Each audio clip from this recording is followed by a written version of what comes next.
Welcome to the Quellz Sed Best Show. I'm Quellz. I'm Sed. And I'm King Savage. And today we got the beautiful Keira Ingram. Okay.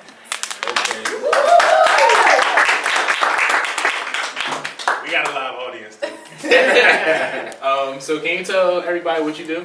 I make real estate bosses, so I help real estate agents and investors build six-figure businesses. Okay. So when did you start and why did you start? So I got my real estate license about 15 years ago, but I didn't really take real estate serious until 13 years ago.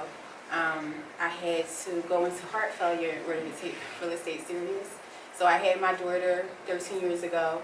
After I had her, I was diagnosed with heart disease, which I didn't know you can get from being pregnant. And then at the hospital, they told me that I wouldn't be able to keep my job as an HR professional. I was working like 12-hour days. They told me I had heart failure, and that I would need to find a different profession that kind of allowed me to take naps whenever I needed to, pretty much. So I already had my real estate license, and then I decided to really take it seriously and build a career out of it.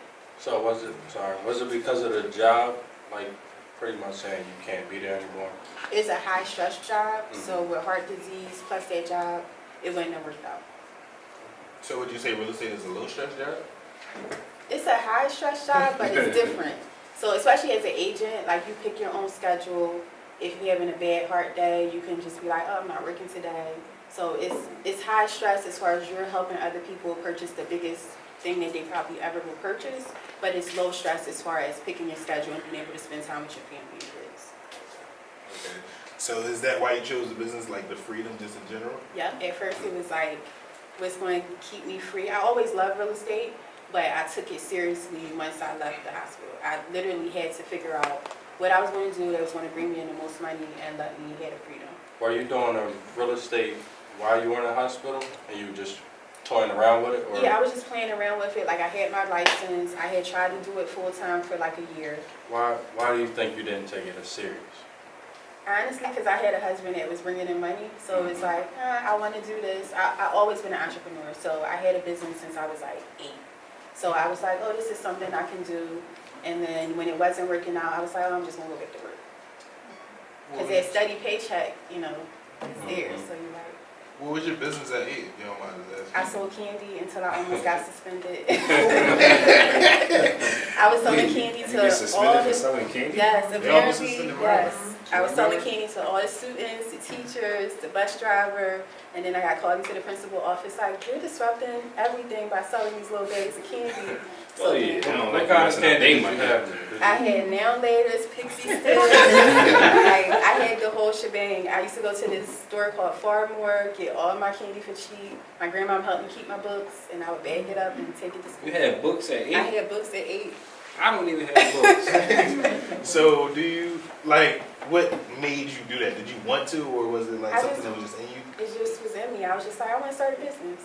That's crazy, because so I was in middle school. I lived, I guess, and went to a boarding school. Mm-hmm. So I sold like snacks, anything that I could possibly sell there, Right. like food, anything like that. And I didn't get in trouble for it because it was a boarding school, but I made great profit off of it. It was just like something I always wanted to do, just become an entrepreneur. What made you want to do it? With me, it was just something innate, and I like doing stuff my way. Right. Like, I'm very open to doing stuff different ways, but I like doing stuff my way. So I feel like entrepreneurism is the best way to do it. Yeah, that's true. At 8, I was probably riding a bike. I had a lemonade stand. You had lemonade stand? Yeah, lemonade and book stand, probably at 8. I tried a lemonade stand, just didn't work out. Car wash. Wait, y'all actually tried lemonade stands? I ain't never tried You lemonade never tried a stand. lemonade stand? No, what? So you never tried, I no didn't hustle? try none of that. I was on a bike, riding down Temple. I'm not, no. What do you think that taught you at that young age that you still have today? It taught me that I can make money by myself. Like that I could sell something, get money for it, and not have to ask anybody for money, and then I was just hooked from then on. I probably had like a million businesses. What was you doing with that money, if you don't mind me asking? I was probably buying candy and cheesesteaks, whatever. I've always been a giver, so I was probably buying stuff for people, just. That's cool. So I had a question, but they told me not to ask it, but I'm asking. Go ahead. So what was like the worst thing you spent money on, like your worst investment that you made since being 8? She was in business Right. as 8? The worst thing Or that you most regretted? that I most one of my hoopties, I have owned about 22 cars in the past. I know, it's bad. So me and my husband's family owns a car lot. So, and That we make it have worse. access to the auction. So we always just would buy cars for cash. And, you know, when you buying hoopties, you just want to be making some bad decisions sometimes. And I have made quite a few bad decisions, knowing that it didn't sound right, knowing that I couldn't get a mechanic to look at it. I'm just like, all right, just go ahead and get it. That's like going to the auction, no mechanic, and you just buy You an just listen $800 in. Impala. Yep. You just be like, I did that. that was my first car, $800 Impala. 04 Burgundy Impala, $800, and I bought off somebody that was in a wheelchair. It was like, all right. That was the worst investment. That was my worst investment. That's cool. Did it get you? How long? It got me places. How long you had it though? Probably like, matter of fact, I had it at Lincoln. I probably had it for like a year until a girl scratched it and all that. But we're not gonna get into all that. That's a good investment though. For a year, $800. That's a great investment. Well, she did only flatten one time. So, you know. All right. So what's like your favorite brand or company? I am my favorite company. I'm my favorite brand. So that's why I was like, some of these questions. Nah, that's perfectly fine. I respect that. Yeah. So what's second? The second, I really think that's hard. I don't know. You know why? Because I feel like a brand is more than what people see, and I only can honestly say what's behind my brand. I don't know what's behind other people's brands. Okay, so what do you think makes a good brand? I think the best brands make impact in people's lives. Okay. Because branding is all about what people think of what you're doing. So like whatever your service is, your products, it's what your audience thinks of you. That's what your brand is. But people don't really know what goes on behind the scenes. So I think a good brand is one that is looking out for the people who are thinking of them. Like behind the scenes. Behind the scenes. I get it. What do you think makes a bad business? Or I a bad think company or brand? A bad brand is inauthentic. So, and they don't really care about helping people, because it's a lot of brands that are popular, but then when you really get into the details behind the scenes, they really have no interest in impact. I get it. So, who's your biggest influence in what you do? My biggest influence right now would be my coach, my business coach, because she's the first Black woman that I saw that was within touch, that was making millions of dollars. What's her name? Get that Black woman credit. Her name is Darnell Harmon. Okay. Yeah. Okay. Is there anything that she taught you that you would teach to someone that you were coaching or that you were getting into real estate with? The biggest thing she taught me was just the value of what I'm doing. Because a lot of times, especially in our communities, we don't really see people making the kind of money. I mean, we see people on TV, but we don't really see people like that live around, that we talk to, that are really making 6 figures a month, a quarter. We don't see that. So she taught me that I could do that. That it was possible. Yeah. She always says, like, you have to see it before you see it. And that's really true because, I mean, even though I've been in real estate for a long time, I was happy, like, oh, I'm making 6 figures. Like, I did it. I'm here. But then when it was like I was meeting women that looked just like me that were making 6 figures every month, I'm like, I'm not doing nothing. So, but it opened up my eyes to the fact that, I am worth, that. And all of the stuff that we believe about ourselves that is not true, I didn't realize how much of that we had, or even for myself, I didn't realize that I was feeling so unworthy until I start talking to people. I'm like, oh, dang, I do have some messed up mindset issues that I need to address. What do you, how did you deal with them? Just like opening up my mind to something new and like reminding myself constantly of what the truth is. Because a lot of times we don't like to acknowledge the bad things that we've been taught because we feel like, oh, that's going to say something bad about our family or our parents or whatever. But like really going through and being like, okay, this is where I heard this and this is what I need to replace it with.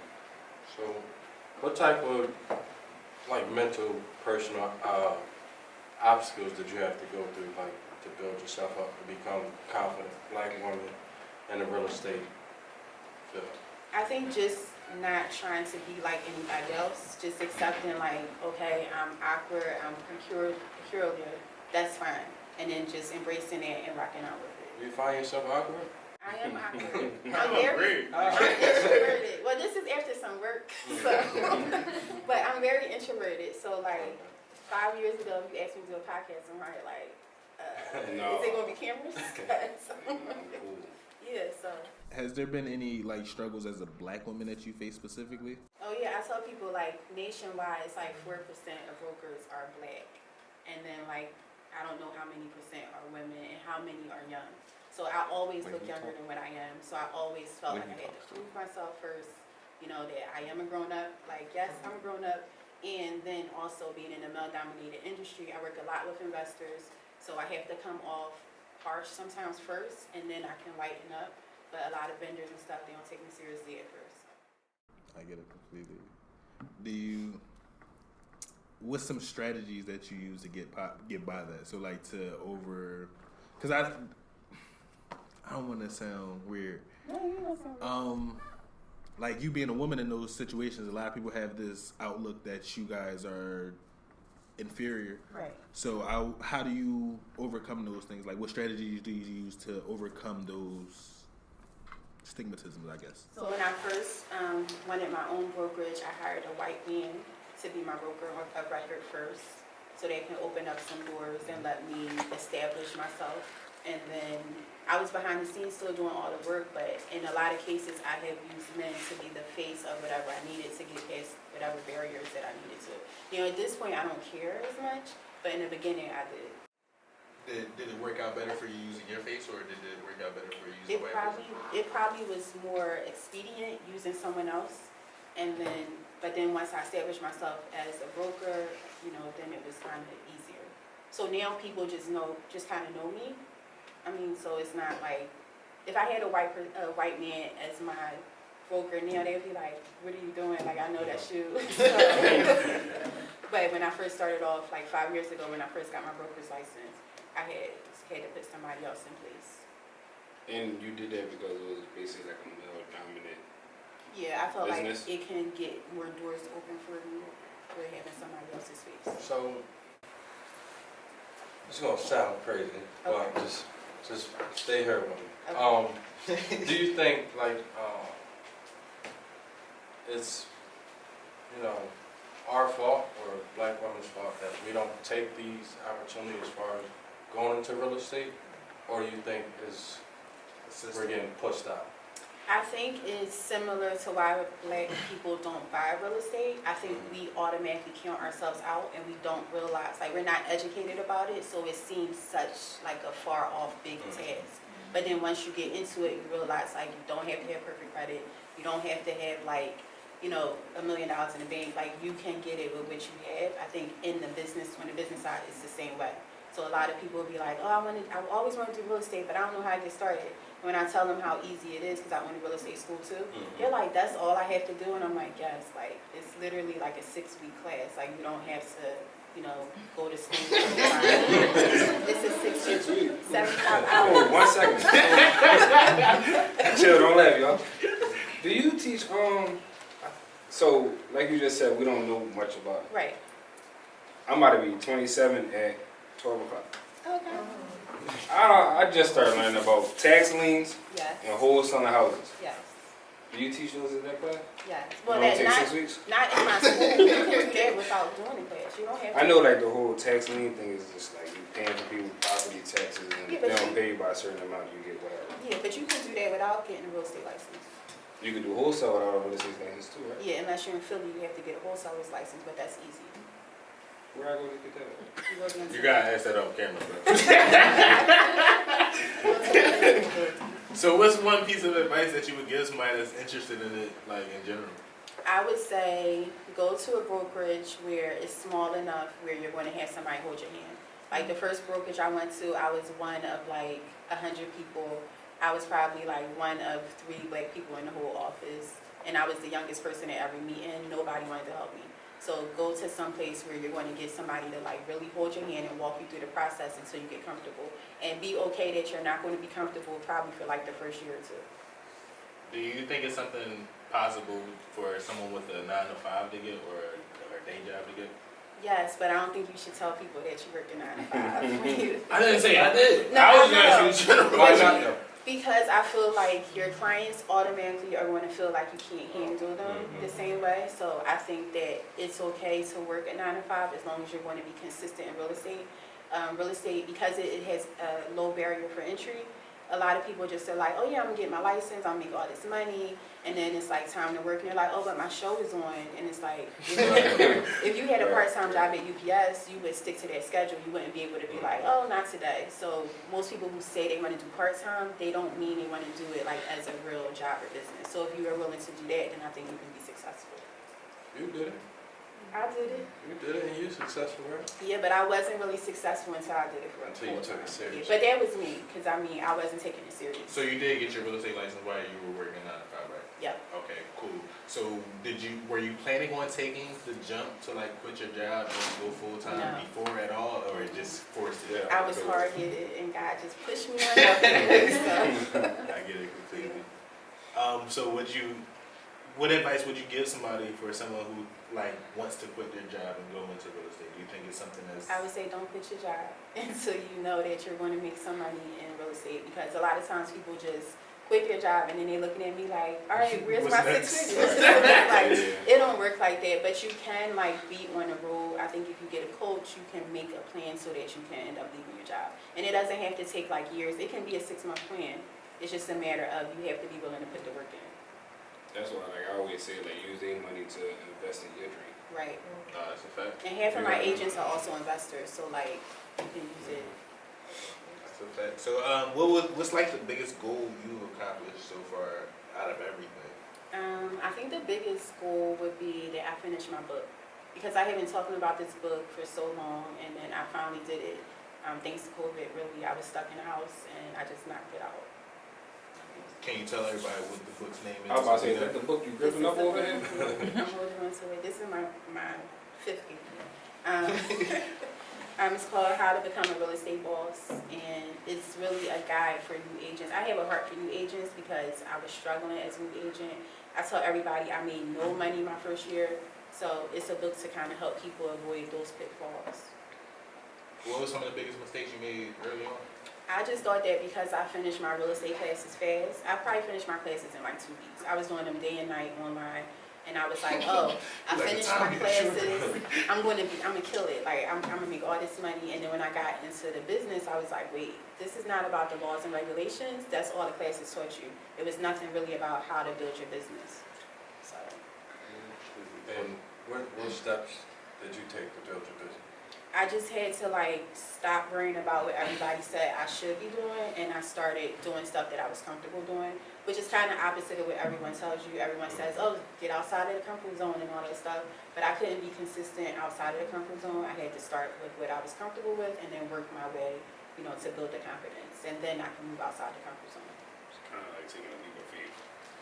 Yeah, I definitely had to take it. Like, I feel like even like with this podcast, like I wanted to have X, Y, and Z as far as equipment, and then you called me, like, yo, I'm doing a podcast. And we just jumped in it. It was like, look, boom, we in front of a live audience. Yeah. It's like, all right, cool. Well, that's what we doing. Right? So yeah, I could agree with that. So what inspired this retreat?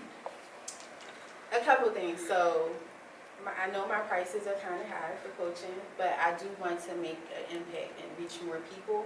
So this retreat is like my way of kind of doing a give back to the real estate community and allowing real estate investors and agents to all come together, get some self-care, because most of us do not take good care of ourselves because we're so busy all the time, and also like make connections and get resources and information that we wouldn't get. Okay, what you bringing up in self-care, what type of self-care do you give yourself during like your off time? On my off time, I mean, even if it's not off time, I make sure that I get facials on a regular, massages, that stuff is important. Church, spiritual, keeping your spiritual and your mental up, that stuff is really important, especially when you have a high stress job and you have so many other people dependent on your success. You need to make sure that you keep all of that in good condition. What about calling out tomorrow? Because my birthday is at 12 o'clock, and Do you think I should call I out? think would you say should call call. out. Call out it is. Call out it is. Show them Cool. this video, yes. Nah, I can show Call them. out. Wait on you. You sure can. Yeah. So what do you hope people gain from this experience at the retreat? I hope that they can see themselves the way God sees them. Because I feel like once you can see yourself the way God sees you, it's no stopping what you feel like you can do, and then you can actually do the stuff that you've been wanting to do. Most people see themselves so small that they can't see themselves like getting to the things that God's called them to. So that's what I hope. I hope everybody who leaves see themselves in a bigger way. Well, thank you, because you can definitely give us that experience. Yeah, 'cause that's We didn't expect none of this. yeah. Sure. Like, we really appreciate Sure. it. Last thing, before you go, any more book recommendations other than yours, or any more recommendations to I anyone mean, if you interested? just get this one, Make it's that a like, no, I'm just bestseller. joking. No, tell them. No, I love this book, but I also think, and this is not a real estate related book, but What Makes the Great Great, I think that's an excellent book. The author escapes me right now, but What Makes the Great Great, Jesus Christ CEO, like, I try to just read books about being excellent. Because ultimately you can apply that to any industry, you can apply that to your personal life and your business. So books that are about being great.